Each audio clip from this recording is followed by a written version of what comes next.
রাজধানীর হাজারীবাগে পরিষ্কার পরিচ্ছন্নতা ও মশক নিধন অভিযান শুরু হয়েছে।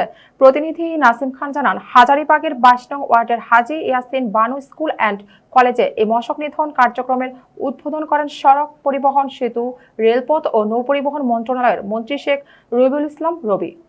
এ সময় বীর মুক্তিযোদ্ধা মুজিবুর রহমান মজু স্মৃতি সংসদের সভাপতি ও 22 নং ওয়ার্ডের কাউন্সিলর প্রার্থী আশিকুর রহমান আশিকের সভাপতিত্বে মশক নিধন অভিযানে উপস্থিত ছিলেন ঢাকা দক্ষিণ সিটি কর্পোরেশনের প্রশাসক বীর মুক্তিযোদ্ধা আব্দুল সালাম, হাজারীবাগ থানা বিএনপি আহ্বায়ক Abul Khair Liton, director operation and technical program World Vision বাংলাদেশের লিমা হান্না দারিং।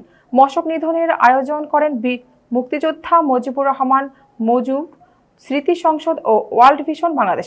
এ সময় বীর মুক্তিযোদ্ধা মুজিবুর রহমান মজু স্মৃতি সংসদের সভাপতি আশিকুর রহমান আশিক বলেন, তিনি 22 নং ওয়ার্ডে বিভিন্নভাবে কাজ করে যাচ্ছেন, মশক নিধন সহ বিভিন্ন জনকল্যাণমূলক কাজ প্রতিনিয়ত করে যাচ্ছেন।